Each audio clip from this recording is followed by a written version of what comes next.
Descartou o quê? Responsabilidade civil é pressão popular para o cumprimento das normas? Responsabilidade civil é isso? Vocês estão estudando direito, responsabilidade civil é isso? Pressão popular para...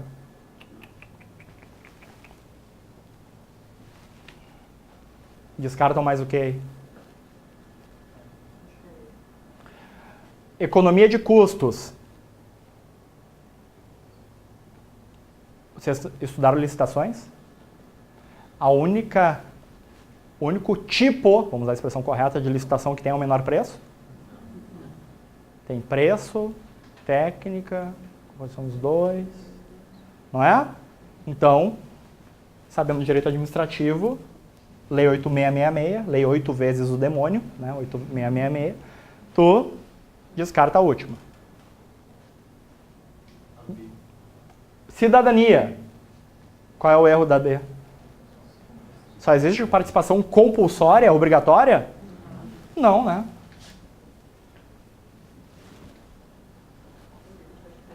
Qual é o conceito de accountability? Prestar contas e se responsabilizar. É isso que diz ali? O que diz aqui? Capacidade de executar sua gestão. Esse é o próprio conceito de governança. Lembra que eu falei para vocês que eles iam misturar os conceitos? Aquilo ali é o próprio conceito de governança. E vocês ficaram sofrendo, sendo que tinha uma que estava gritando para vocês lá. Não era a mais fácil de todas? Igreja Universal do Ravazolo. Filho, pare de sofrer. Às vezes parece fácil porque é fácil. Tá? Então a Igreja Universal do Ravazolo ensina a você que transparência... O que é transparência? Dar informações. E quando eu dou informações, isso não ajuda a combater a corrupção? Portanto, pare de sofrer, irmão, e responde aquela bem óbvia, que está gritando. Mas vocês ficaram em dúvida que era a letra A, né? Só pode ser pegadinha. Não é? Eu vou contar um segredo para vocês. Algumas questões realmente são letra A. Não fica com medo. Principalmente se a questão 1 for letra A e fácil, vocês vão olhar, não é? Todo mundo fica assim, né? Então, algumas realmente é letra A. No caso dessa, exatamente isso. Rafael, pegou pesado, a questão desse ano é bem mais difícil do que de 8 anos atrás. Não. Essa é a impressão de vocês. Então, vamos lá. Primeira questão.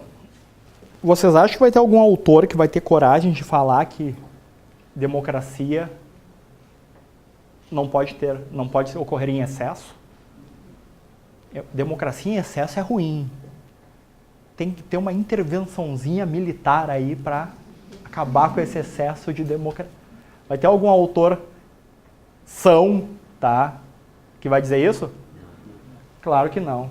Ah, Rafael, mas tem que ter intervenção. Não se preocupem, tá, que esse tipo de autor não vai passar e não vai cair na prova, até porque esse cara não vai passar em concurso público porque ele não sabe interpretar o artigo 144 da Constituição.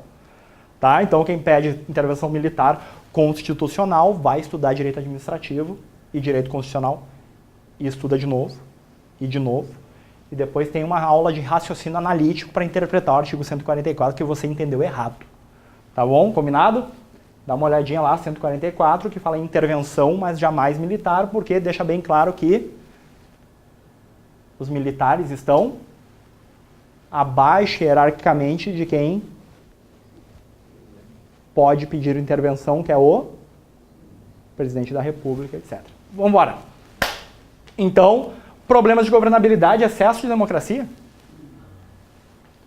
Parou, né? Entre os objetivos da boa governança, incluem-se garantir que a organização seja responsável com os cidadãos. Tem que ser responsável com os cidadãos? Tem que mantendo-os, por meio da transparência, informados sobre decisões e riscos. Boa governança tem transparência? Mantém o cidadão informado? Então, tudo certo aqui. Acerca do conceito de accountability aplicado à administração pública, o que é accountability?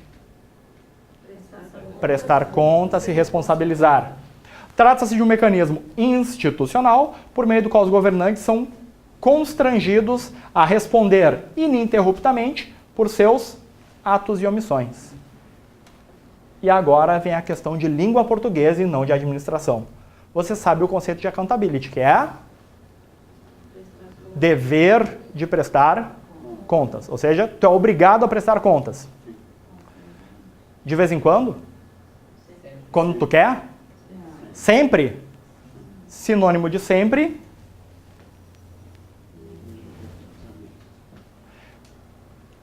Se tu quer ou tu é obrigado? Obrigado. Sinônimo de obrigado.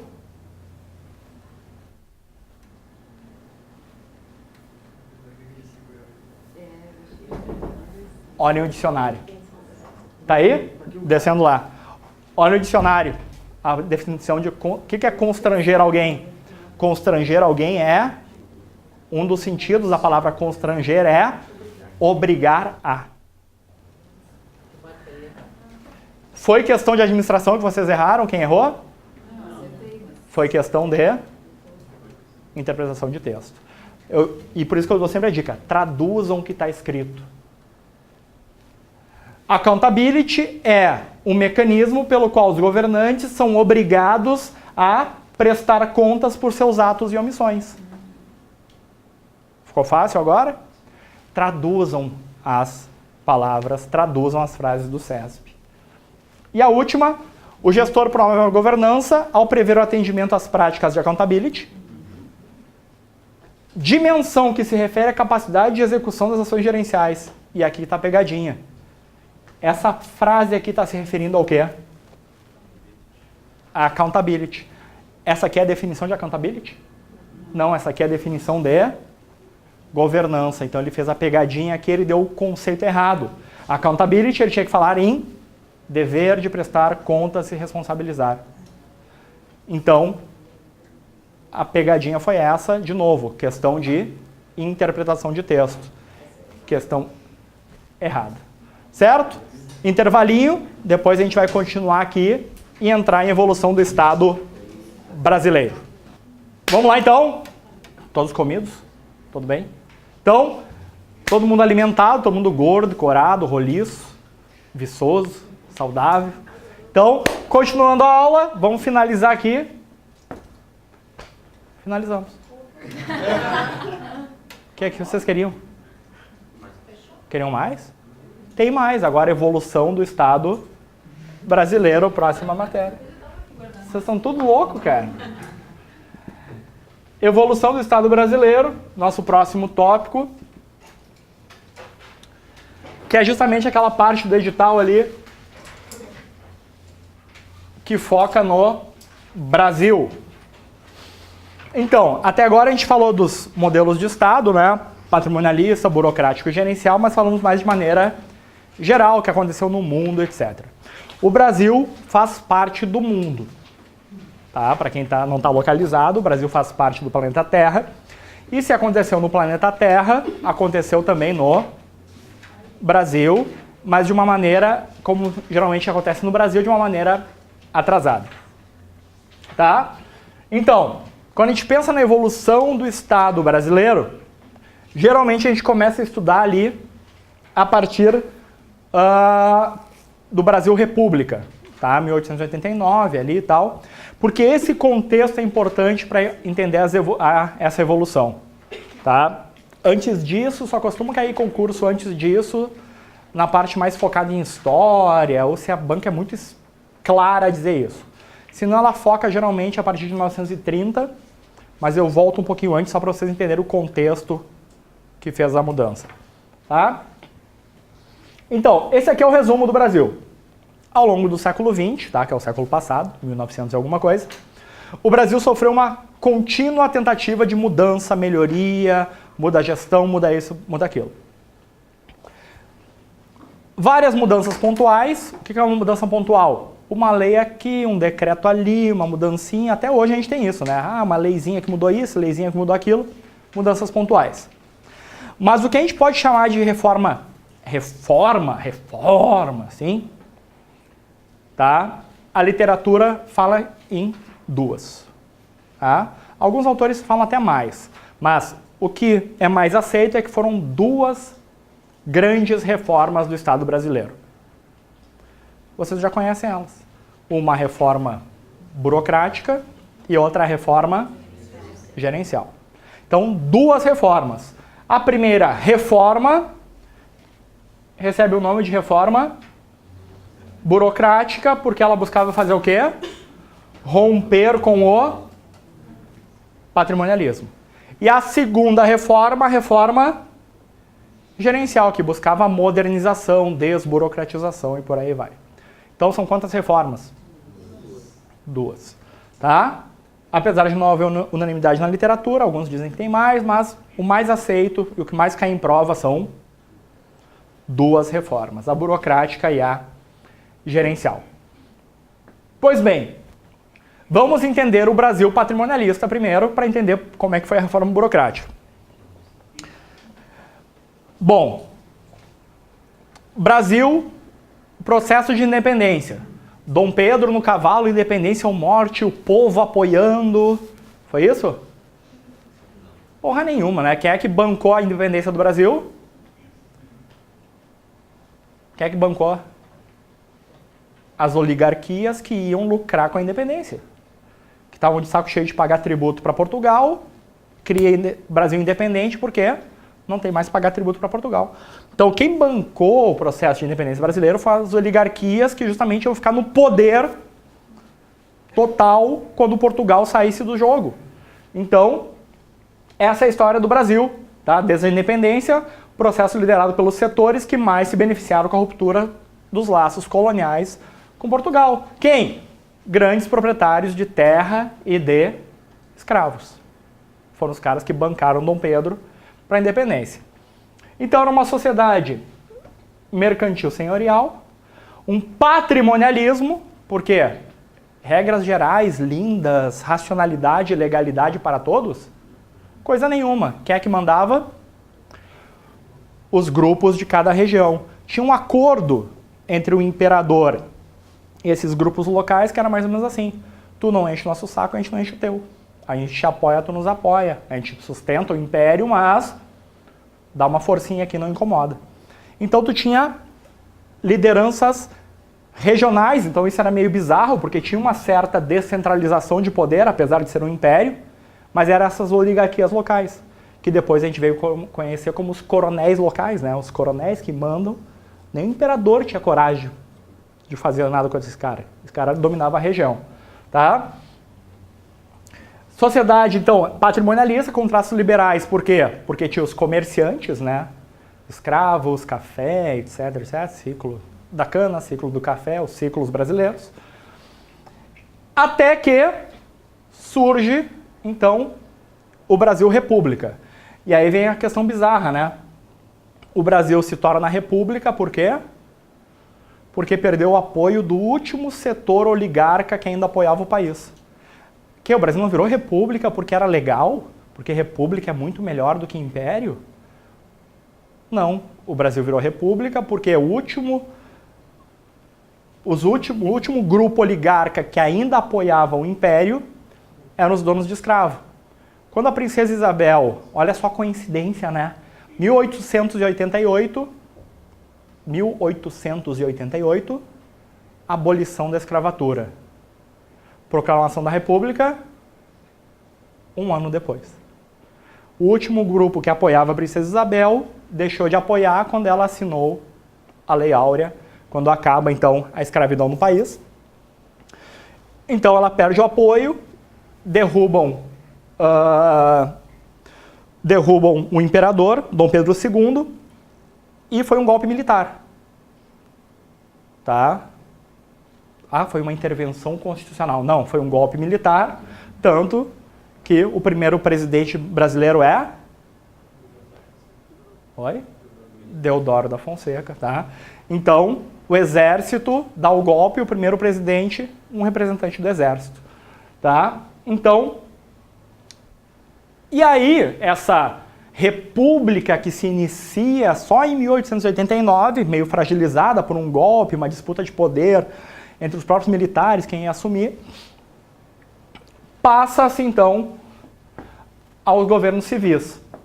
E aí os governos civis, tu tem o presidente da república e existia a figura dos presidentes dos estados, tá? Não era governador, era presidente o nome. O presidente de cada província, o presidente de cada estado, tá? E aí começou uma parceria entre o presidente da república e o presidente das províncias e o presidente dos estados, que ficou conhecido como política dos governadores, ou política café com leite. O que era a política café com leite? E por que é importante entender? A política café com leite era o seguinte: o presidente da república alternava um paulista e um mineiro. Um paulista e um mineiro. Teve de outros estados? Até teve. Algumas alternâncias de outros estados, às vezes juntava 2 paulistas, tá? Mas tinha um acordo, uma parceria entre São Paulo e Minas, por isso café com leite. Ah, Rafael, legal, né? Café com leite, porque São Paulo, maior produtor de café, produto líder brasileiro na exportação, né? Carro-chefe da economia. E Minas, produtor de leite, líder da economia de exportação. Desde quando o Brasil foi grande exportador de leite? Nunca. Por que Minas estava na política café com leite? Porque Minas era o segundo maior produtor de café. Então, para não chamar a política café com café ia ficar chato, já que o mineiro gosta de queijo, ficou política café com leite, mas era dos 2 maiores produtores de café, obviamente os 2 estados que mais produziam dinheiro para o país. Beleza. Então tinha esse acordo, até que nós chegamos em 1929. Tudo funcionava muito bem, algumas brigas de vez em quando, mas sempre se acertavam na parceria. Tipo Temer e Eduardo Cunha, assim, sabe? Você não vale nada, mas eu gosto de você. Aquela coisa assim, te odeio, mas ajuda, tá? Até que chegou em 29. E o que aconteceu em 1929? Crise mundial, quebra da Bolsa de Valores em Nova York, uma das maiores crises da história da humanidade. Nível mundial. E aí eu pergunto para vocês, produto carro-chefe do Brasil para exportação, que mais dava dinheiro para o país, a economia brasileira era baseada em exportação de café. E aí eu pergunto para vocês outra coisa. Crise mundial. Um empresário e seus funcionários lá na Europa, em plena depressão, todo mundo desempregado, o que eles fazem? Beleza, estamos desempregados, estamos ferrados, vamos ali no barzinho tomar um café. É isso que eles fazem? Não. Quais são os primeiros produtos a sumir das casas das pessoas quando tem uma crise? Esse tipo de produto supérfluo, como café. Então, de uma hora para outra, para de vender café e o Brasil tem super produção de café, mas não vende. O que acontece quando tem excesso de oferta e nenhuma demanda? O preço desaba. Os caras queimavam café para reduzir o estoque. É isso que acontece hoje de vez em quando. Produtores derrubam leite porque está muito barato, jogam tomate fora, está muito barato. Eles faziam com café também. Tá? Eles queimavam café, escondiam estoque de café para fingir que tinha menos para ver se mantinha o preço. Só que ninguém queria café no mundo. E o Brasil dependia da venda. E aí eu pergunto para vocês, terceira e última pergunta nesse sentido, se todo o teu dinheiro depende da venda de café e de repente tu não vende mais café, o que acontece com o teu dinheiro? Acaba. No Brasil, dinheiro é poder. Acabou o dinheiro, acabou o... Então, São Paulo e Minas perdem poder. E mais do que isso, eleição de 1929, São Paulo dá um golpe em Minas. Em vez de eleger o presidente mineiro, apoiam o presidente paulista, Washington Luiz. Passam a perna em Minas. Minas não gosta. A oposição era Rio Grande do Sul e Paraíba. Rio Grande do Sul com o presidente da província, Getúlio Vargas. E Paraíba, João Pessoa. E aí, por uma coincidência do universo, perde-se a eleição, né? Quem ganha é o candidato paulista. Getúlio Vargas perde. Meio desconfiaram do resultado, porque o vencedor, não me lembro exatamente o número de votos, mas o vencedor venceu com um número redondo de votos, do tipo 600 mil votos, era uma coisa assim, redondinho, bem bonito o número, tá? Mas eles desconfiaram do resultado, mas não tinha muito o que fazer. Não existia justiça eleitoral na época, tá? Não existia mesmo. Então, desconfiaram do resultado, mas ficou assim. Só que daí, por uma coincidência do universo, João Pessoa foi assassinado na Paraíba. Vocês querem a versão oficial ou a versão que dizem que é a verdadeira? A versão oficial, espalhada por Getúlio Vargas e que gerou a Revolução de 30, que era um golpe, o golpe de 1930. Versão de Getúlio Vargas. João Pessoa foi assassinado a mando dos paulistas. É crime político, revolução, vamos tirar esses safados do poder. Essa é a versão oficial. Versão extraoficial. Na verdade, João Pessoa foi assassinado num bar pelo marido da amante dele. Tá? Então foi um crime passional que o Getúlio Vargas transformou num crime político e unido a Minas, que estava puto da cara com São Paulo, unido com a Paraíba, Getúlio Vargas dá um golpe, derruba o presidente, que nem tinha assumido aí, tá? Derruba o presidente e assume o poder. E aí inicia em 1930, então, a Era Vargas no Brasil.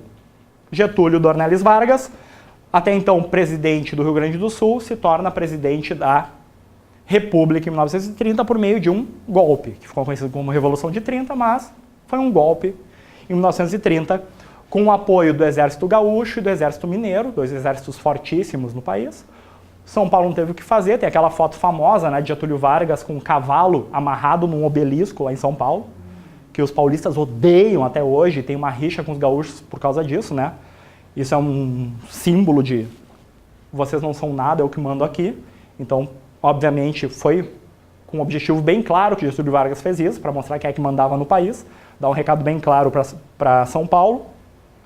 Então, em 1930, assume o poder Getúlio Vargas. Tranquilo? Esse é o contexto, então, que levou o Brasil até esse ponto. Uma crise que enfraquece financeiramente as oligarquias dominantes, São Paulo e Minas. São Paulo dá um golpe político em Minas, elege um presidente paulista, ocorre um rolo político com João Pessoa, Getúlio Vargas aproveita para articular e formar uma maioria, dar um golpe e assumir a presidência. Então, contexto econômico e político somados levam Getúlio Vargas ao poder. Então tá aqui, crise econômica, cai o preço do café, Revolução de 30, e aí Getúlio Vargas assume. Getúlio Vargas, se vocês ouvirem alguém falando que Getúlio Vargas é um herói ou que Getúlio Vargas é um bandido, desconfie. Getúlio Vargas é uma das figuras mais controversas da história brasileira. O Getúlio Vargas fez coisas que são fundamentais para o país até hoje. Ele que foi responsável pelo início da industrialização, a indústria de base do país, que é aquela indústria que tem que surgir antes de termos indústrias. Por exemplo, para ter uma indústria que produz aço, para ter uma indústria que produz, por exemplo, para ter construção civil, eu preciso produzir aço. Ou seja, eu preciso de uma indústria de base siderúrgica. Quem fez isso? Getúlio Vargas. Então, ele fez coisas que sustentam o país e que sustentaram a industrialização do país, porque ele enxergava que se o país continuasse agrário, ele está sempre atrasado. Então o agro é pop, mas o pop não poupa ninguém, o pop nos ferra, né, porque concentra em poucos. Então o agro é pop, e o agro até hoje domina a indústria brasileira, mas para poucos. Getúlio Vargas enxergava na industrialização o caminho para o crescimento do país, e estava certo, porque quem são os melhores países economicamente do mundo? Os países agro ou os países industrializados? Industrializados, ponto, já tem a resposta. Tá? Getúlio Vargas enxergava isso, e ele começou essa transformação no país. Então esse foi o lado legal. Ai, santo, não, mas o lado legal. Em compensação, foi um dos maiores ditadores que esse país já teve. Getúlio Vargas era um ditador, perseguia a oposição, tudo aquilo que qualquer ditadura faz. Tá? Não importa se é de direita ou de esquerda, a ditadura tem como característica básica perseguição à oposição, acabar com direitos, caçar. Tem muita ideia de patrimonialismo, né? Eu faço o que eu quero, te persigo acima da lei. Tá? Então, Getúlio Vargas é uma figura controversa, mas o que interessa para vocês em concurso é o que ele fez pelo Estado brasileiro. E Getúlio Vargas é o símbolo da reforma burocrática no país. 1930 inicia a burocratização do país, como forma de combater o patrimonialismo. Então, Getúlio Vargas, década de 30, reforma burocrática. Isso tem que estar em qualquer resumo de vocês. Certo? Então tá aqui. Getúlio Vargas ficou no poder inicialmente de 30 até 45, daí ele sai, volta em 51, se mata em 54. Tá? Mas vamos falar do primeiro período dele. Implantação do modelo burocrático. Autoritarismo, e aí vem outra característica de qualquer ditadura, ou de qualquer período autoritário, chame como você quiser. No período autoritário, o governante faz o que ele quiser. Quer implantar uma reforma? Fácil de implantar, por quê? Quem é a favor? Eu. Quem é contra?